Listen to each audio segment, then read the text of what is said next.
ఎక్కడా చూడని ఎరగని గోపురం లేని శ్రీ లక్ష్మీ నిదానంపాటి అమ్మవారి దేవస్థానం.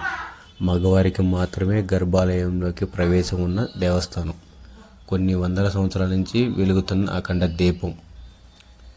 అన్నా వదినలే కనికరం లేకుండా కాల్చి చంపిన వైనం. రజస్వల కాకుండానే గర్భం తాల్చిన అమ్మవారు.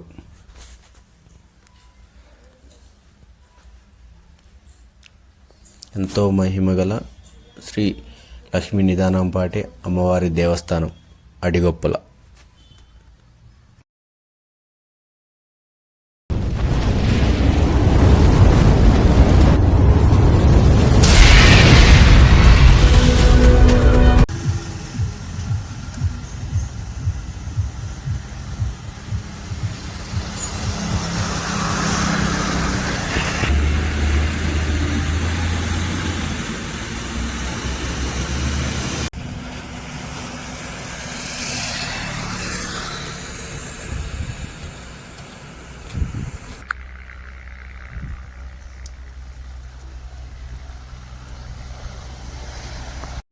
హాయ్ ఫ్రెండ్స్ అందరికీ.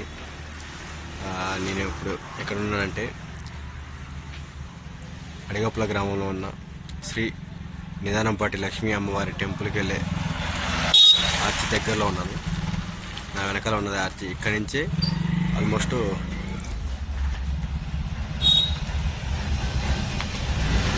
ఈ రూట్లో వెళ్ళాలంటే వెనకాల ఆల్మోస్ట్ 3 కిలోమీటర్స్ ఉంటుంది. అక్కడికి టెంపుల్ దగ్గరికి వెళ్ళేసి చూపిస్తాను. అసలు ఇదంతా పార్వతీదేవి పూర్వం పార్వతీ పరమేశ్వరులు కూర్చొని ఉండగా వారి ఎదుట ప్రథమగణాలు నాట్యం చేస్తున్నారు. అప్పుడు పార్వతీదేవి నందిని చూసి నవ్వుతుందట. అది చూసిన నంది తండ్రి అయిన శిలాదుడు, లోకమాత ఎందుకు నా కుమారుని చూసి నవ్వుతున్నావు అని అడుగుతాడు. అప్పుడు పార్వతీదేవి నంది చేస్తున్న నాట్యంలో భావం తాళం ఏమీ లేవని చెప్తూ నవ్వుతుందట. అది చూసిన శిలాదుడికి పట్టరాని కోపం వచ్చి ఇలా అంటాడు, నువ్వు కలియుగంలో భూలోకంలో జన్మిస్తావు, పెళ్లి కాకుండానే గర్భం దాల్చి అనేక అవమానాలు ఎదుర్కొంటావు అని శపిస్తాడట.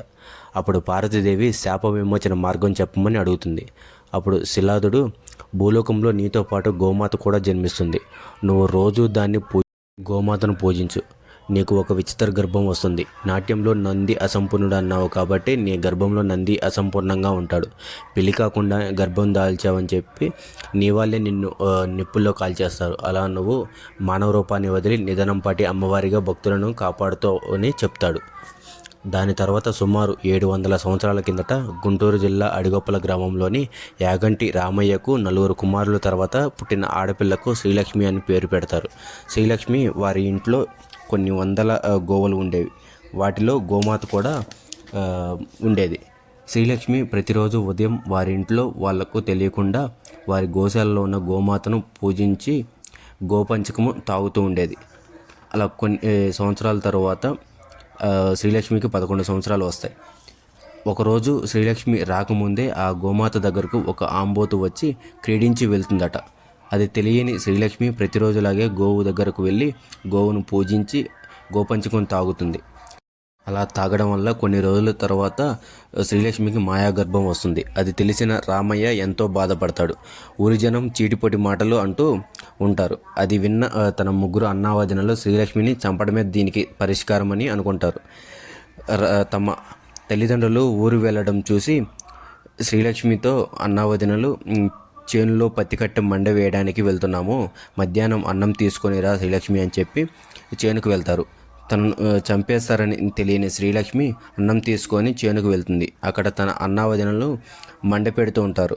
అది చూసిన శ్రీలక్ష్మి మండి పెట్టడం పూర్తి కాకపోవడంతో నేను మండి పెట్టడానికి సహాయం చేస్తానని చెప్పి మండపైకి ఎక్కుతుంది. అప్పుడు శ్రీలక్ష్మికి పత్తి కట్టె ఇస్తూ శ్రీలక్ష్మి చిన్నన్నయ్యను నీళ్లు తీసుకొని రామని పంపుతారు. అతను వెళ్ళడం చూసిన తన వదినలు వెనుక నుండి మంట వెలిగిస్తారు. ఆ మంటల్లో కాలిన శ్రీలక్ష్మి శిలగా మారిపోతుంది. తన అన్న వదినలకు కళ్ళు పోయి ఆ మంటలోనే కాలి చనిపోతారు. అది తెలిసిన ఊరి ప్రజలు తన 4వ అన్నయ్య అక్కడికి వచ్చేసరికి అందరూ మంటల్లో కాలిపోతారు.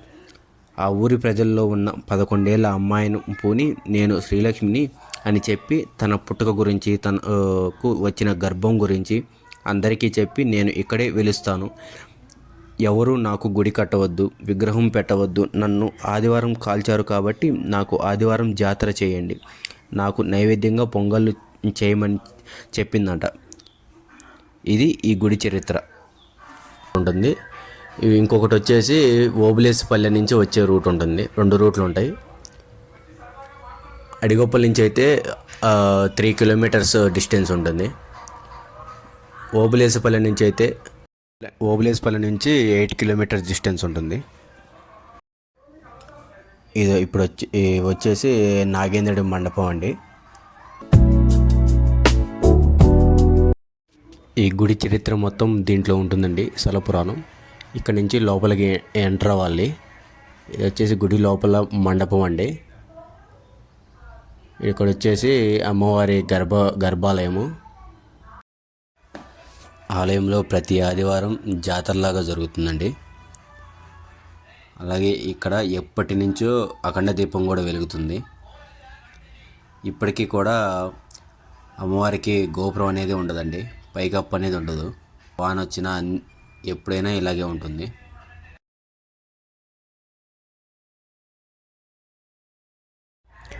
అమ్మవారి గర్భాలయంలో ఉన్న బ్యాక్ సైడ్ అండి ఇది. అలాగే ఇక్కడ చూస్తుంది వచ్చేసి ఆంజనేయ స్వామి. అలాగే కొబ్బరికాయలు కొట్టడానికి ఇక్కడ అండి. ఇప్పుడు నా వెనకాల కనిపిస్తుంది వచ్చేసి గోశాలండి. కొన్ని వందల ఆవులు ఉంటాయి ఇక్కడ,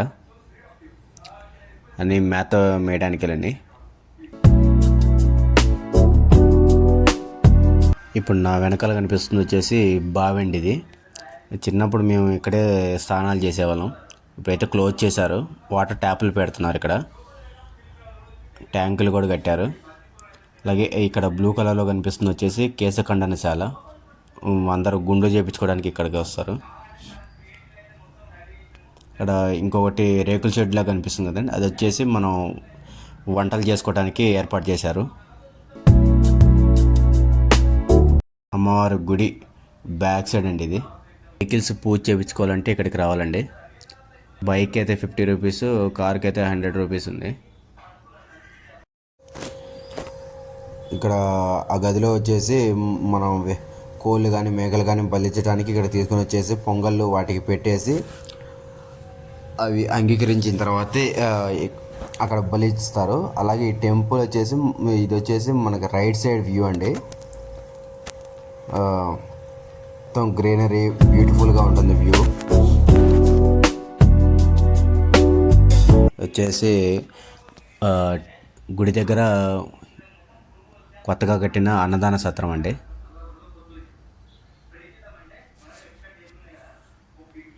ప్రతి ఆదివారం అన్నదానం జరుగుతుంటుంది ఇక్కడ. ఊరు వచ్చేసి ఎవ్రీ ఇయర్ మార్చిలో తిరునాళ్ళు జరుగుతుంది. చూసినందుకు చాలా థ్యాంక్స్ అండి. And please like and share, subscribe.